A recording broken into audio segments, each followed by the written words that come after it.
Assalamualaikum warahmatullahi wabarakatuh. Salam sejahtera untuk kita semua. Saya Chandra Chuga, salah satu dosen pengampu mata kuliah pendidikan Pancasila di Universitas Negeri Gorontalo. Mahasiswa yang baik dan budiman, bagaimana kabar kalian semua? Saya berharap semua dalam keadaan sehat walafiat, tetap semangat dan saling menginspirasi. Setelah Anda menyaksikan tayangan sebelumnya, tersirat dan tersurat bahwa bangsa Indonesia telah banyak melahirkan tokoh dan pahlawan yang begitu banyak mewariskan pribadi yang patut untuk kemudian kita teladani, yang tercermin pada sikap dan perilaku mereka. Ini menandakan bahwa negeri ini memiliki acuan berpikir dan bertindak yang dikenal dengan Pancasila sebagai pandangan hidup bangsa dan bahkan untuk dunia. Pada pertemuan sebelumnya telah banyak dibahas mengenai Pancasila dalam konteks historis, filsafat, bahkan dengan dasar negara. Nah, di kesempatan yang baik ini, saya hendak mengulas salah satu pokok materi dalam pendidikan Pancasila, yaitu Pancasila sebagai sistem etika. Ada beberapa pokok pikiran yang hendak akan saya bahas pada kesempatan ini. Yang pertama, konsep etika, filsafat etika, dan Pancasila sebagai sistem etika. Mengapa kita perlu mempelajari dan memahami etika dalam perspektif Pancasila? Sebagaimana yang sudah saya ungkapkan pada bagian awal, sesungguhnya bangsa ini membutuhkan keteladanan dalam bersikap dan berperilaku. Saat ini kita sudah surplus dengan kata-kata, namun miskin dalam tindakan. Namun apakah potret perangai yang menyimpang disebabkan karena ketidaktahuan dan atau ketidakpahaman warga negara terhadap etika, moral, dan norma yang berlaku di Indonesia? Kalau kita ingin jujur dan melakukan introspeksi diri, bangsa Indonesia masih mengalami krisis multidimensional dan mengalami degradasi moral. Sejumlah fenomena yang muncul di tengah masyarakat di negeri ini seakan tidak kunjung usai. Misalnya kekerasan yang berujung destruktif, ujaran kebencian, body shaming terhadap seseorang, peredaran narkoba, pornografi, porno aksi yang masih merajalela. Pelanggaran terhadap hak asasi manusia masih kita jumpai. KKN masih merajalela dan sejumlah pelanggaran hukum yang masih banyak mewarnai kolom pemberitaan, baik secara online maupun secara cetak, dan berbagai infografis yang dikeluarkan oleh pemerintah dan lembaga swadaya masyarakat lainnya. Mahasiswa yang baik dan budiman, itulah sejumlah alasan mengapa kita perlu untuk mendalami Pancasila sebagai acuan berpikir dan bertindak kita. Kalau Anda ingin bertanya, harus mulai dari mana? Maka jawaban yang paling benar adalah mulai pada diri sendiri. Karenanya, dibutuhkan pemahaman dan pengetahuan yang komprehensif agar kehendak, niat, dan perilaku itu sama baiknya.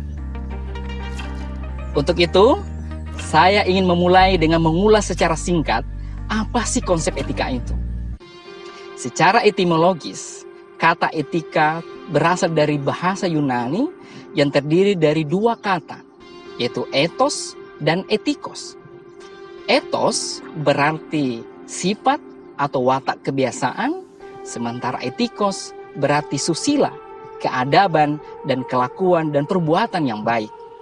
Sedangkan dalam bahasa Arab, biasa juga kita mengenalnya dengan istilah akhlak, artinya budi pekerti. Sedangkan dalam bahasa Indonesia, kita juga mengenalnya atau kita bisa menyebutnya tata susila. Sehingga etika dapat kita pahami sebagai ajaran yang berisikan perintah dan larangan, dan bahkan tentang baik buruknya perilaku manusia. Namun, tahukah Anda atau kalian semua bahwa dalam bahasa pergaulan, orang acap kali mencampur adukan istilah etika dan etiket? Memang keduanya mengatur perilaku manusia secara normatif.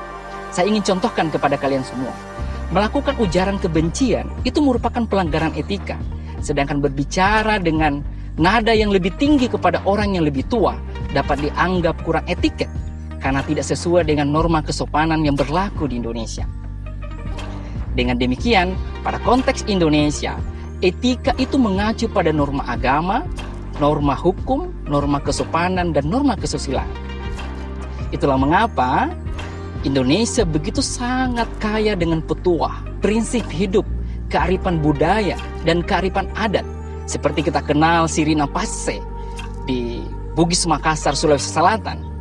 Lalu kemudian kita mengenal Sili Asa, Sili Asu, dan Sili Asi, suku Sunda di Jawa Barat. Kita mengenal aturan adat Sasi di Maluku, Pahomba di Papua, Tirihita Karana di Bali, dan Bersideso di Jawa Timur, serta kearifan budaya lainnya yang ada di Indonesia.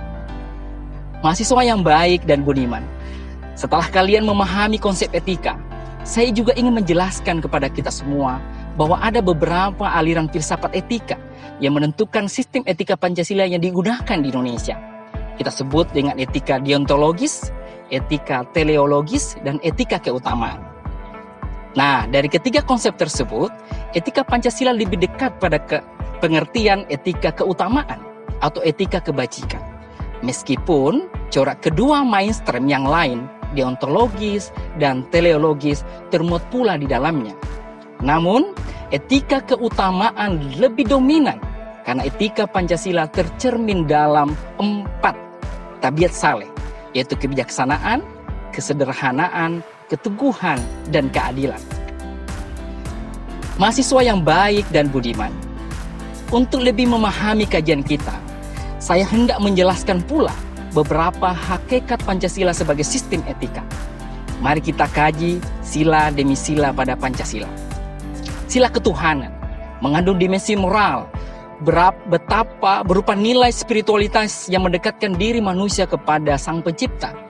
Sila kemanusiaan mengandung dimensi humanis, artinya bagaimana kita menjadikan manusia sebagaimana manusiawi atau lebih manusiawi. Sila persatuan mengandung dimensi nilai solidaritas, rasa kebersamaan, dan cinta tanah air. Sila kerakyatan mengandung dimensi nilai berupa sikap menghargai orang lain, mampu menjadi pendengar yang baik. Dan sila kelima mengandung dimensi nilai mau peduli atas nasib orang lain, kesediaan membantu kesulitan orang lain. Nah, dengan demikian, hakikat kesemua sila merupakan perwujudan dari sistem etika yang tidak menekankan pada kewajiban yang biasa kita kenal dengan deontologis maksud saya, atau menekankan pada tujuan belaka yang kita kenal dengan istilah teleologis, tetapi lebih menonjolkan keutamaan yang biasa kita kenal dengan istilah virtue ethics. Mahasiswa yang baik dan budiman, Pancasila sebagai sistem etika dapat pula kita lihat perwujudannya pada dimensi etika politik, etika demokrasi, dan moralitas keadilan. Nah, pada etika politik, Pancasila memberi tuntunan bahwa seorang penyelenggara negara harus memiliki integritas moral yang beradab. Misalnya, jika melanggar amanah rakyat, harusnya mau secara sukarela mengundurkan diri dan meminta maaf kepada masyarakat yang memberikan amanah. Karena mengakui kesalahan adalah hal yang paling bijak dan benar. Mengakui yang baik adalah yang baik, yang benar adalah benar, tanpa melihat kelompok etnik, ras, dan primordial lainnya adalah ciri negarawan yang beretika Pancasila. Selanjutnya, etika demokrasi dapat juga kita jumpai esensinya pada sila keempat. Kata hikmat kebijaksanaan merupakan asas moral yang melekat pada manusia beradab. Karena demokrasi yang tidak didasari oleh moral kemanusiaan yang beradab, maka yang terjadi adalah hawa nafsu yang berkuasa. Terjadi kekerasan, konflik, dan ambisi untuk menghalalkan segala cara. Terakhir adalah moralitas keadilan. Kata adil secara eksplisit 2 kali disebutkan dalam Pancasila, atau bahkan 4 kali diucapkan dalam pembukaan Undang-Undang Dasar Negara Republik Indonesia tahun 1945, yang mengisyaratkan bahwa seluruh penyelenggara negara dan kita sebagai warga negara harus mampu mewujudkan rasa keadilan untuk semua, di semua level menurut saya, seperti hak politik, hak hukum, hak religius, dan juga terhadap adat istiadat. Mahasiswa yang baik dan budiman, untuk mengetahui sejauh mana pemahaman kalian mengenai bahasan kita kali ini, saya meminta kepada kalian baik secara individu maupun secara berkelompok untuk mendiskusikan mengapa sikap dan perilaku warga negara Indonesia belum sepenuhnya mencerminkan nilai dan pandangan hidup Pancasila. Jelaskan penyebabnya, identifikasi semuanya, dan solusi yang hendak kalian tawarkan. Baik, saudara sekalian, setelah Anda berdiskusi nantinya, salah satu yang bisa saya simpulkan pada kesempatan ini adalah Pancasila sebagai sistem etika adalah cabang filsafat yang dijabarkan dari sila-silanya. Oleh karena itu, di dalam etika Pancasila terkandung nilai ketuhanan, nilai kemanusiaan, nilai persatuan, nilai kerakyatan, dan nilai keadilan. Nah, kelima nilai tersebut membentuk perilaku manusia Indonesia dalam semua aspek kehidupannya. Mahasiswa yang baik dan budiman, setelah kalian mempelajari Pancasila sebagai sistem etika, saya berharap bahwa kalian dapat memahami dan mampu memiliki keterampilan untuk menganalisis persoalan-persoalan sosial, hukum, dan dekadensi moral dalam semua aspek kehidupan. Selain itu, kalian juga mampu mengaplikasikan secara konkret dalam kehidupan sehari-hari. Dengan demikian, kita berharap kalian bisa terbiasa dan menjadi karakter sebagaimana yang diamanahkan oleh para pendiri bangsa Indonesia.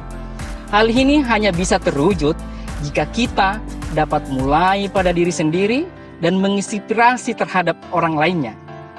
Semoga kalian dapat menjadi duta dan agent of change, social of control, dan moral force, sehingga mampu menjadi pemimpin yang memiliki etika yang berbudi luhur. Saya kira hanya ini yang bisa saya sampaikan pada kesempatan ini. Assalamualaikum warahmatullahi wabarakatuh, dan selamat berjumpa kembali.